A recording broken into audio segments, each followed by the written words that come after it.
Well, hello, my soul friends. It's Victoria with the Soul Nurturer channel. Um, Inviting you, especially those of you who feel outside of the circle of celebration on Mother's Day, to join me as I lean into that experience. I have that experience myself, and I want to wrap my heart around you all out there who, if you're like me, not so much these days because I've done a lot of work with this, but in the past, definitely dreaded Mother's Day. So if this is speaking to you already, go grab yourself a cup of tea.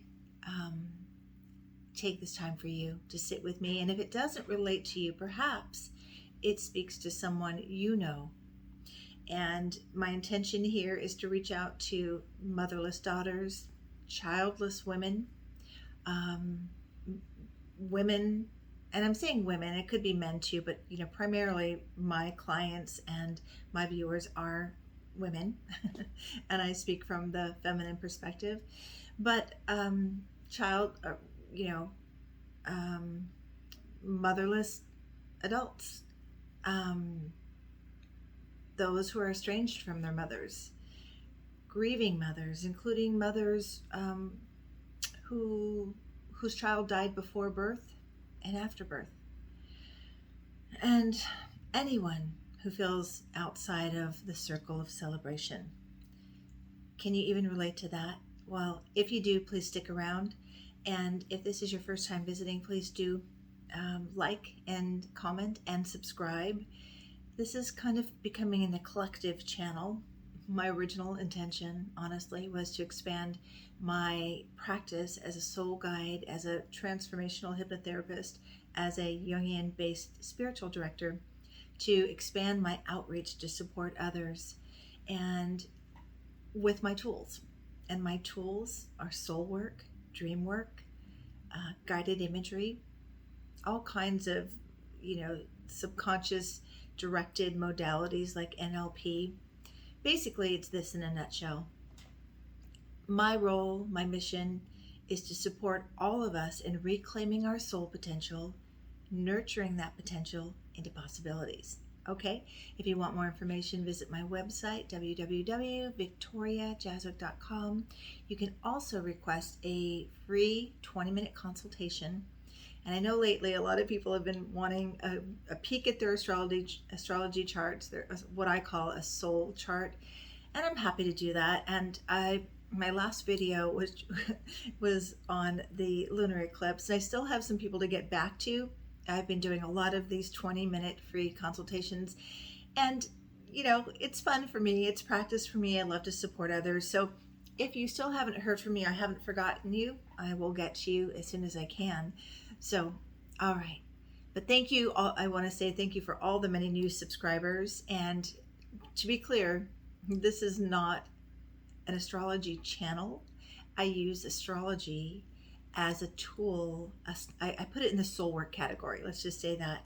A way to take a peek at our soul's journey and what the celestial movement of the planets, how it's aspecting our charts and us individually and collectively. I think of it as an extension of nature. We are nature, to look beyond, Mother Earth, to the skies, to the planets, to all of creation, because I think that all of creation is meant to support us in our evolving and unfolding. So I hope that helps you understand that. That's why I don't do a lot of astrology videos. I just do the new moon and full moon, and occasionally special astrology topic related videos. But I hope you're called here not just to be curious about astrology or soul work, but to be curious about your own soul potential. That's what I want to help you with. And so today, I do this topic every year. I've done women's circles with this topic. I used to focus on the one that was most relatable to me, that of being a motherless daughter, a term coined by a woman named Hope Edelman, and I do recommend her book. I found it in my 30s or 40s. I wish I found it in my 20s. Would have helped me a lot to understand the very unique journey of a woman a young woman who grows up without her mother, without the nurturing support, guidance. One needs the role modeling, the healthy role modeling. One needs to bring forward that soul potential.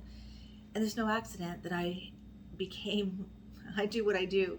And I became and coined this phrase, the soul nurturer, because when I learned later about, from Jung, bringing to light the wounded healer's journey, I realized that is what I'm doing, honestly. Wounded without receiving what I needed, wasn't mothered, or in the way that I needed. And we all are unique individuals. And I want to say this up front too. All mothers do the best they can with the mothering they received and with the journey that they're on. And my best friend has the best line about this, I want to say. Lori, this is for you. She had this great quote. She said, I know my kids will have issues. I just don't want them to have mine. Isn't that brilliant? So even though mothers do the best they can, and there's a consciousness, I don't want to just give all my wounds to my kids. It's a big challenge. I mean, our unconscious minds are loaded with lots of information we've gathered through our lives, that we've survived challenges. And unless you've really done some deep inner work and have cultivated some mindfulness, some consciousness around that, chances are you will be handing some of your unfinished business to your kids. That's just the way it is. Not to shame or blame, I'm just speaking in reality. And no matter how amazing a parent you are, your children will have issues, okay? That's just part of the human experience. I just want to say that. Okay, so also before I get more into this topic, I don't want to take away from anyone who loves the celebration of Mother's Day. It's a beautiful occasion. It's beautiful. It's, designed to honor mothers, and we need to honor mothers. I mean, without our mothers, none of us would be here, right? So I celebrate mothers. Mothers are amazing. Mothers are just like, truly, you think about a mother and what she does, and especially in our modern age, working, raising kids, tending to the house, all of that, right? So yes, my heart is with all of you rock star mothers too. I honor you as well. But this is for mostly anyone, as we move closer to Mother's Day, you start to feel some heaviness in your heart. You start to feel some dread. You start to feel some grief. You start to feel like, oh, I don't want to do anything. You want to avoid it. You want to hide under a rock or just, skip that day on the calendar. Anybody relating to this? Now, I'm not only a motherless daughter, I'm a fatherless daughter. So my story, my dad left when I was born, came back when I was 9, died shortly thereafter. So even though my mom physically left this world when I was 17, I would say she emotionally left when I was 9, when my dad died, kind of checked out. So that's a great loss, right? Those of us who didn't have that proper guidance, support to, again, nurture and support us in bringing our gifts and our unique soul mission. This is a tender day. But then there's also, and again, I'm speaking to women, but if you're a man watching this and relate to this too, please just switch my terminology. Maybe I could just say they. Those who had a physical mother who was emotionally absent, or a narcissist, or had her own unfinished business, that all her woundedness, that she wasn't able to give you anything more from, right? And so Mother's Day can feel kind of complicated. And I always think about those people in particular, and I've been in this, in a certain way, this category, where you're, okay, it's Mother's Day, and I'm going to go through the routine of Mother's Day. Maybe you're going to be with your mom, or your stepmom or your whoever represents that to you. And you go to pick out a card, and there isn't a card that really speaks to your experience. Like, it's like, okay, I can get this card, but it's kind of phony. It's not real. I didn't feel this. Maybe you love this person, but you don't like this person, or maybe you love this person, or you feel like it's so complicated, and the Hallmark cards do not meet you where you are. And so it's like, okay, I'll just get a blank card. I mean, I think about all the times, like, especially with when I was a kid with Father's Day, and that's going to be another video, but being in school, remember my dad wasn't around, and then he died when I was 9. And I know there's a lot of, in my generation, that was really unheard of. That was unusual, to have a single mom. And when it came close to Father's Day, and the teachers would have us create a card for our fathers, that was so hard. I can still remember how hard that was. Like, what do I say? There's no one to give this card to. So that kind of feeling, if I'm really hoping I'm reaching someone out there, and I bet I am. If you took the time to watch this, I'm sure it's resonating somewhere. So, a lot of tenderness around this day, But I want to, as I'm talking about the wound of Mother's Day, I also want to expand the circle right at the beginning. Because Mother's Day is a day of gratitude for the archetype of the mother. And so I want to say this. Yes, we celebrate those who've birthed children, but you don't have to birth a child to feel or identify or relate to yourself as the mother archetype, okay? And I say that for the women out there who don't have kids. Maybe you chose not to have kids, and you're super cool with this. You're good. That's awesome. You still get those questions. I was talking to a friend of mine the other day who chose not to have kids. Who, we women always get that question. So, do you have any kids? Oh, why don't you have any kids? Like there's something so wrong with our choice or the way that our life unfolded. So really, today is really about busting a lot of myths around motherhood and expanding the circle of celebrating motherhood, reframing what motherhood is. Again, not diminishing those who took the journey of being mothers by either birthing a child into the world or adopting. I honor you, I do. I'm just saying I want to honor those outside of that circle. I want to, as we can expand our wombs to grow a baby, we can expand our hearts to include more people.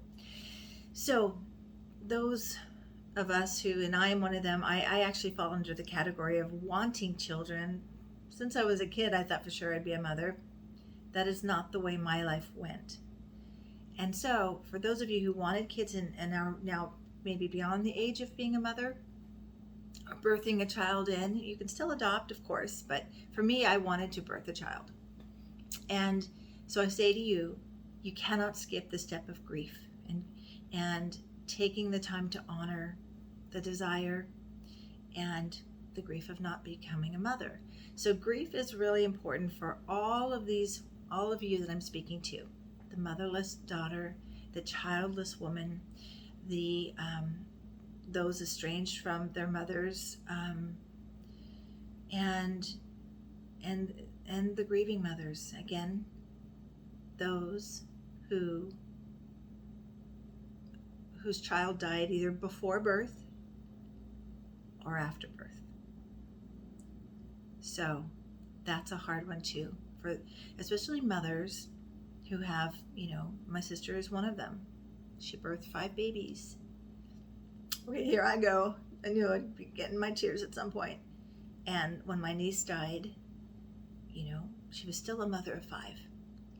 And I remember the first time somebody asked me, it was shortly after my niece Michelle died. I think they asked me if I had kids. No, I don't. I have nieces and I have a nephew. Lots of godchildren. And then they followed up with, well, how many nieces and nephews do you have? And I was like, frozen. I did not know how to answer that question. 5? 4? tears welled up in my eyes, and I said, I gotta excuse myself for a minute. And I went in the bathroom and cried. So anyone here, as we move towards Mother's Day, and especially on Mother's Day, again, whose heart is heavy, your heart is broken open, maybe it's a recent, maybe your mother died recently or a child died recently, and you're just really reeling, I'm with you. I feel you. This is a huge adjustment. This is a huge time of adjusting to life, not as it was. You, not as you were. So I really am on this committee to shift our awareness around these beautiful holidays. They're beautiful, truly. But for me, in the past, my experience was, I really wanted just to skip the day. It was hard for me to be in church while all the mothers were honored. Okay, not only do I not have a mother to honor, I'm not being mother honored because I'm not a mother. Just that very, very, what's the word? Alienated. Like, I don't belong. And when we get into that I don't belong feeling or category, it opens up and it reinforces a lot of negative beliefs like, I don't matter, I'm not good enough, I failed. I know a lot of women I've worked with over the years that I failed comes up a lot around motherhood. Maybe I failed because I didn't become a mother, or I failed because I couldn't have the relationship with my mother that I desired, or I failed because my kids are having some issues. There's that grief too. There's that. And so again, grief is a way that we honor the feelings of what has happened in our life around motherhood, and we feel into it. We do our grief work, and then we heal. We get on the other side of that, or we go through it. We grow through it, and we cultivate what we need to be better women, better humans, right? So, okay. So I did have this little blurb I wanted to write that I wanted to shift the perspective from the hallmark, everything's perfect. No, life is real, life is messy, life is imperfect.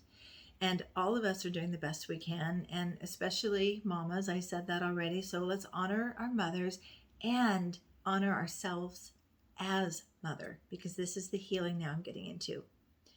If you're still longing for, and of course you'll miss your mother who's no longer physically in the world for the rest of your life. You will. I still do. And I will say this, there are pivotal times when, for me, I missed her more than ever. When I got married, when certain ages, like, I wish I could ask my mom for some advice. Like, what was it like for you? What happened to you? What should I expect? Fortunately, I'm married into an awesome family, and my husband's mom is amazing. Another topic I may cover, the funny thing about that is my husband's younger than me, and I definitely want to do a video on partnering with younger partners, because it's a whole nother thing. And so my mother-in-law is not that, well, she's older, but not that much older, right? Let's say she's on the edge of birthing me, being able to birth me. And so that was awkward for me at first. But my mother-in-law and my father-in-law have such beautiful hearts that they just wrap themselves around me. And even at the age that I'm at, they'll say, are the kids coming over for dinner? And that's just so lovely. So I'm going to get into that in a moment, to find where those people, those friends, mother-in-laws even, can fill in the gaps for us where we're missing. But ultimately, we are the ones that must learn to honor the needs we are missing, not getting met, and mother ourselves. Okay? So let's see. So when we look at the journey of motherhood and life with sacred awareness, I call that's the higher perspective, the view through the soul to what's happening in the human experience. That is where we can offer ourselves grace to others, forgiveness for others, to our mothers who couldn't fulfill what we needed, forgiveness of, just how life went, right? And then ultimately getting to acceptance. So tell me if I'm missing anyone out there. Please do comment. Again, those who've had complicated relationships with your mothers, who carry what is called the mother wound, that And the mother wound means that, but in a nutshell, you didn't get what you needed. And then also that you received things that were painful and hard. And maybe you had a super critical mother, or a super judging, or super, I guess like the narcissist mothers are the ones who want their daughters to be just like them and do exactly what they want their daughters to do and be. So I feel for you too. And comment about any of your experiences, by the way, what Mother's Day is like for you, or what it's been like for you, how you've been healing, what has picking out cards been like for you. So the healing is, as I mentioned, is to learn to mother yourself, tending to your own heart. And before Mother's Day, after Mother's Day, and especially the day of. And the way, I always say this to my clients, especially those who relate to, maybe they did raise kids and have kids, and, the care put into taking care of a child, that kind of care is what you need. So one of the things I teach my clients is to always have a bag, a support, a nurture your soul bag, which I was talking to a friend about actually creating a product to sell to my clients, where it's like, so say you have a baby, you never leave the house without your diaper bag, or your bag with whatever your child needs. The same for you. Every day. That's how you mom yourself. That's how you mother yourself. That's how you nurture yourself. I mean, think about how many times you've left the house and maybe you didn't get a chance to eat breakfast. You skipped breakfast, and you're going to work. You're going to an appointment, and you're hungry. And I forgot. I didn't eat. You didn't think to pack something for yourself. And so then, oh gosh, there's a fast food. Should I go there? So you're in the danger zone of not nurturing yourself. So pack a bag with, water, some healthy protein, some almonds. I always have something. My husband always laughs at me because I always have this bag with me, and we'll be in the car, and he'll say, do you have a snack or something? And sometimes I'll think, I think I forgot to put something in, and then I'll look in my bag, and here I have I have a protein bar. I have some almonds. That I never used to do. I like to say to people, like, how we were treated as children is how we tend to treat ourselves. And again, God bless my mom. She did the best she could, but I was, pretty neglected, didn't get a lot of needs met. And so when I go unconscious, I'm not meeting my needs. When I'm conscious, and that's what I'm inviting you today, to be conscious about how to take care of yourself, especially on Mother's Day, where, you feel, that will be so painful to witness or be around somebody else getting flowers for Mother's Day. What's the healing remedy? What's the nurturing remedy? Go get yourself some flowers, okay? Note to self, I'm going to have to do that too. So here are some tips for you. Mostly, it's important to connect with people who understand. I think that what was most painful for me was, and I imagine a lot of you women out there, I remember feeling like, you can't talk about this. I don't want to upset a mother or somebody who's celebrating this day. I'm not going to say anything. And so then I sat alone with that pain during the day, and the shame and all that came with all of the grief. So find someone you can tell your story to. Comment below. Send me an email. I'm open to that. Tell me what your experience has been like, and what Mother's Day has been like for you. But you need to tell your story. Be real about what it's been like for you. Not to be stuck there, but to be free from it. Because until you speak your truth, it holds you hostage, right? And then we try to push it down, and put on the fake, everything's good. And then all that stuff just explodes somewhere else. It's got to come forward somewhere. Remember, emotion is energy in motion. So if you're not allowing the emotion to flow, it's going to explode, right? Possibly. So here's some tips. So creating a nurturing plan of care for yourself on Mother's Day. Even if you are going to go be with your mother-in-law or friends or whatever you're going to do, meet your needs first. This is not selfish. This is self-preservation, okay? Soul preservation. So what do you need? What did you need from your mom that you didn't get, whether she's no longer in the world or she's not available or capable of meeting you where you need to be met. How can you meet those needs in a creative way for yourself? And I'd also suggest writing a letter to yourself from your mom. Now, I did this for my sister years ago. Our mom passed away a long time ago, and it was her 40th birthday, and I didn't know what to give her. And long story, I was yeah, my sister was going through a lot, and we were kind of not getting along. And I was like, what am I going to get her? I didn't want to pick out a card for her or anything. But I had this idea to write a letter from my mom to her. And I tell you, it felt like I almost channeled my mom. This beautiful letter came out, and I felt it was like what my mom wanted to say to her. So what is your mom, who's no longer in the world, what would she want to say to you? Just imagine her writing you a letter. And if your mom's still in the world and is not able to meet you where you'd like to be met, just imagine writing a letter from her soul to yours. Because no matter what your human experience, your mom's human experience was, inside of hers is soul that is full of love. And I call it soul to soul connection. So imagine receiving a letter, writing a letter from the soul of your mother. And if that's too hard, then write a letter from your mother heart to yourself. Okay. And then, since some of us have had that experience of, I can't pick out a card here. None of these relate to me.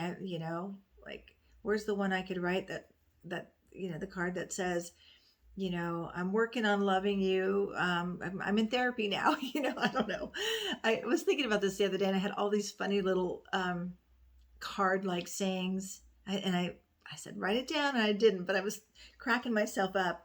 It was really, like honestly looking at what kind of card I might have picked out for certain occasions and giving that expression. So create a card that you do not send, that is the card that you would pick out in the store.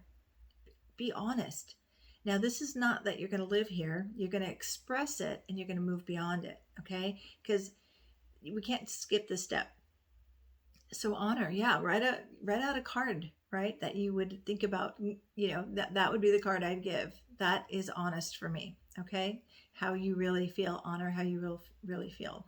So again, this is kind of redundant, but talk about your grief, or about how the day is hard for you to somebody who will understand, not people who will diminish. Some people can't understand it until they've experienced it. Okay. So along those lines, then reach for support, find a support group. If you are a motherless daughter, there are these wonderful groups, support groups for motherless daughters, early loss, even recent loss. I'm sure there's support groups for women who deal with, the mother wound. So look for those, okay? To be reminded you're not alone, and women who are on this path with you may have some healing solutions and some ways to support you moving forward and rewriting your story in a way from no longer, because I used to be in that victim, like, why didn't I have a mom? Why didn't, to we have what we have, and what are the gifts that come from it, or what gifts grew in us to sort of make up for our losses, right? Okay. So this is one I would recommend you do with a friend if you can, or a partner. Watch a movie that will help you wring out your heavy heart. Topic related, for me, my go-to used to be The Stepmother with Julia Roberts and Susan Sarandon. I don't think it's giving away too much. It's a really old movie, by the way, and you may not even watch it, but Susan Sarandon's character, mother of, I can't remember the actor. There's two kids that they're divorced, and they have two kids, and the husband is now partnered with Julia Roberts, and Susan Sarandon is dying in the movie. Whew, I watched that movie in a theater and had one of the ugliest cries I've ever had. I almost had to leave the theater. I had to close my eyes and not listen to the one scene that was so heart-wrenching. But that used to be my go-to movie when I was feeling the loss of my mother and the hard, heavy tenderness of that. And I'd watch it, I'd cry, and crying is healing. It's relieving. and it's restorative. Okay, so give yourself permission to cry as well. Feel your feelings. I already said reach for support. And now we shift to some other solutions, which is give thanks for those who have stepped in the gap for you, those who offered nurturing, supportive encouragement. Whether it's a friend, my best friend, I've had her. She's been my best friend since we were 15. She can put on the mother hat for me when I need it. She's beautiful, makes me cry, and I do that for her too. We do that as women for each other. I sense this person needs some mothering, and I'm going to offer that. So give thanks to them, your friends, your mother-in-law, your teachers, your therapists, whoever. Is it whomever? Or whoever, he, she, whoever steps in or has stepped in the past. I was mentored by so many beautiful women in my business. I consider them, mothering figures to me, mentor, mother, synonymous in some ways. So give thanks to them, write them a letter, give them a call, reach out to them. Okay, so just closing, like for me personally, I'm really grateful for all those who have mothered my heart, but mostly, again, I want to repeat this for you all. The greatest healing came from when I learned to mother myself, when I learned to honor my own soul, my own potential, and to learn to speak nicely to myself and to love myself and accept myself. This is the greatest healing for all of us, okay? So I invite you to be curious about what that looks like for you, to mother yourself into your wholeness, to mother yourself in such a way that wherever you show up, if you show up at at church or a celebration for mothers, you have such an overflow of love and joy because you've already met yourself where you needed to be met. Okay? All right, I think that's all I have for you. I hope that this spoke to you. I just realized I have my camera set up differently, so I hope where I was looking, you can see my eyes, because usually it's over here, and I'm looking over here, and I'm looking. So I don't know. Hopefully you can see that I'm really trying to look into your soul and say to you, from my soul to yours, you're not alone. Wrap your own love around yourself and take care of yourself and love yourself through this sometimes tender holiday. All right. All my love to you. Please, again, subscribe, like, comment, share this video if it speaks to you. Email me if you'd like to. Typically, I get emails at thesoulnurturer at gmail.com. I have a second email that some people slide into, and I'll offer that too, and that is soulvisioning at gmail.com. So send me an email. Let me know how you're doing, and if you'd like to have a consultation, go to my website and fill out the form. Okay, sending you so much love. Take good care of yourself until we meet next time. And the other thing I do suggest is write suggestions for topics you would like me to cover here on this channel. Okay, peace out, peace within, and peace all around, my friends. Bye-bye.